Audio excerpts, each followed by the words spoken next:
O Massacre da Serra Elétrica é uma franquia do terror que contém um total de 9 filmes, e no vídeo de hoje irei fazer uma tier list dessa saga, comentando a minha opinião sobre cada um desses filmes e dando um veredito final. E sem muitas enrolações, começando já com o primeiro filme da franquia, O Massacre da Serra Elétrica, de 1974. E eu acho fascinante como Tobe Hooper fez um filme onde tudo é muito cru e verossímil. O modo como ocorrem as mortes dos personagens é diferente dos demais slasher, pois aqui é tudo incrivelmente rápido, nos pegando de surpresa.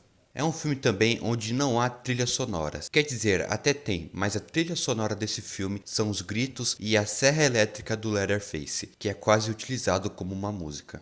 Também é interessante ver como tudo é muito documental. A reportagem no início do filme deixa a sensação de que nós estamos vendo um documentário, contribuindo muito para a verossimilhança do filme. O ambiente que os personagens estão inseridos também contribui bastante para isso. Ao todo, é um clássico absoluto, por isso eu irei colocar na categoria maravilhoso. Agora, O Massacre da Serra Elétrica 2, lançado em 1986. Interessante ver como este filme é o completo oposto do anterior. Enquanto no filme de 74 é um terror muito cru e realista, aqui nos deparamos com um diferente tipo de tom, que vai para o lado da galhofa e da comédia. O visual do filme também está bem diferente, saiu de algo bem documental para um filme mais colorido e mais limpinho. E esta completa mudança de um para o outro poderia dar errado, mas o Tobe Hooper comanda tudo com maestria, trazendo coisas novas, mas mantendo as críticas sociais. No geral, não está no mesmo nível do anterior, mas é um filme muito bom e subestimado.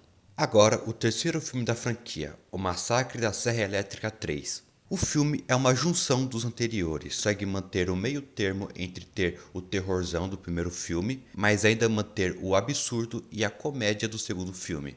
E é uma combinação que funcionou bem. Ele está longe de ser um dos melhores da franquia, mas é um filme que entrega e entretém. Irei colocá-lo na categoria bom. Agora, o mais polêmico da franquia inteira, O Massacre da Serra Elétrica 4, O Retorno. Se você viu os outros vídeos meus falando sobre franquias grandes do terror, pode perceber que eu aprecio muito essas continuações consideradas ruins, como por exemplo Amityville 6 ou Natal Sangrento 4. E o motivo de eu gostar bastante desse tipo de filme é que eles não têm uma ética do bem fazer. Eles desafiam esse bem fazer. E é isso que é o trash. São filmes que não buscam lógica em colocar, por exemplo, um monstrão gigante no final de Colheita Maldita 3. O que importa mesmo é o sentimento que será causado no telespectador. O Massacre da Serra Elétrica 4 é tudo que eu falei. É um filme que não tem nenhum tipo de lógica e nem tenta explicar os seus absurdos. O que importa é cada momento ter uma coisa mais absurda que a outra. E você, como telespectador, deve sentir e aproveitar, não buscando algum tipo de lógica ou algo que faça sentido. Eu acho este aqui um dos melhores da franquia inteira. Categoria muito bom.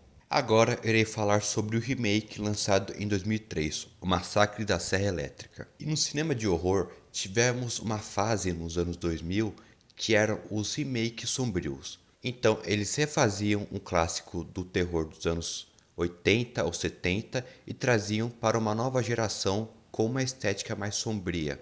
E essa estética mais sombria caiu como uma luva no remake de O Massacre da Serra Elétrica. Eu acredito que em outras franquias do terror, como Halloween ou A Hora do Pesadelo, essa estética mais sombria não combinava muito, mas aqui caiu como uma luva, pois é a própria essência do Massacre da Serra Elétrica ser um filme mais sombrio e cru. E este é um remake que se reinventa bem, não ficando na sombra do original. Tanto que as melhores coisas desse filme são justamente os momentos que não estavam no filme de 1974, como por exemplo a cena do suicídio na van ou o acréscimo do maravilhoso personagem do xerife e também a perseguição final no matadouro. E também utilizaram bem o orçamento maior para construir um perigo maior. Agora não é só mais uma casa com uma família canibal, é uma região inteira. Este aqui com certeza é o melhor da franquia inteira. Categoria maravilhoso na frente do primeiro filme. Agora irei falar sobre a continuação, O Massacre da Serra Elétrica, o início. E a coisa mais interessante do filme anterior é a cena do suicídio na van, porque com essa virada na trama, automaticamente nos colocamos no lugar dos personagens. Então pensamos, o que nós faríamos no lugar desses personagens? Então, já sentimos uma conexão com esses personagens de primeira. E é ainda mais sustentada pela dinâmica do que farão com o corpo. Mas aqui, nesta continuação, não há isso. Até tenta inserir uma trama relacionada à guerra do Vietnã para nos fazer se importar com esses novos personagens, mas não funciona. Quando o filme tem personagens que não se importamos, ele já perde muita força. Por outro lado, o filme consegue se sustentar bem com os outros personagens conhecidos, como o xerife, e também se sai bem pelas cenas de perseguição e de violência gráfica. Eu acho ele um filme, uma continuação bem inferior ao seu anterior, mas ainda é competente no que diz a perseguição e violência gráfica. Então, categoria bom. Agora irei falar sobre o primeiro reboot da franquia, O Massacre da Serra Elétrica 3D, A Lenda Continua. Dentro dessa franquia, vai ter 2 filmes com a proposta de retornar ao longa original e continuar a história, que são este aqui e o de 2022, que irei comentar mais pra frente. Mas este aqui de 2013, ele acerta no que o de 2022 falha, que é em manter uma conexão forte com o filme original. Ele já abre contextualizando o que ocorreu após o primeiro filme,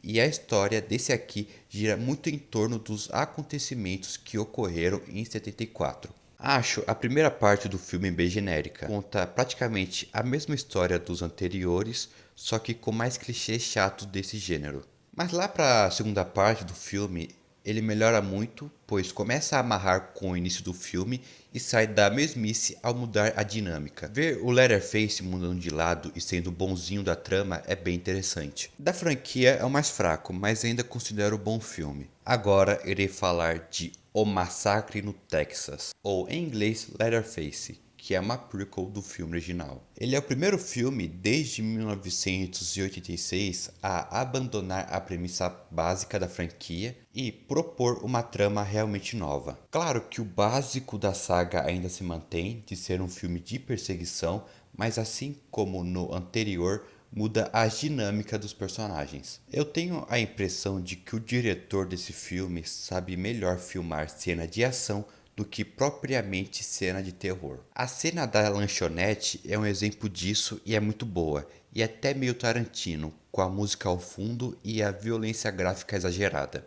Quando o filme tenta fazer terror, ele se apoia em jump scares meio genéricos que são estragados pelo movimento da câmera que entrega muito, diminuindo o impacto que deveria dar. É um filme que soube inovar muito bem e trouxe uma narrativa diferente, mas sem perder a essência. Considero este um dos melhores. Categoria muito bom na frente de todos. Agora, o último filme da franquia lançado até agora. O Massacre da Serra Elétrica, O Retorno de Leatherface. Eu sinto que este é mais uma continuação espiritual de Halloween do que propriamente um filme da franquia O Massacre da Serra Elétrica. Isso vai desde a estética mais limpa, remetendo muito a dessa nova trilogia de Halloween, desde a caracterização de Leatherface, que está meio Michael Myers. Por um lado, perde a essência da franquia.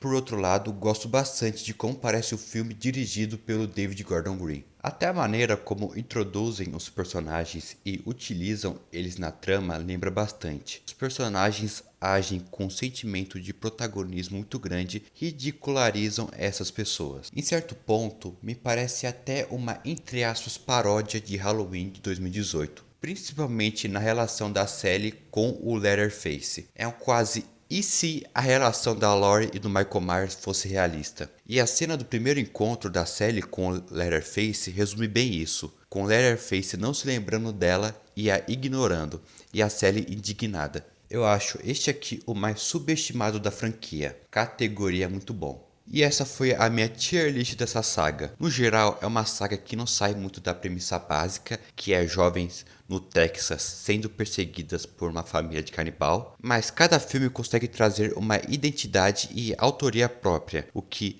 não os torna filmes repetitivos e cansativos. Gosto bastante dessa saga.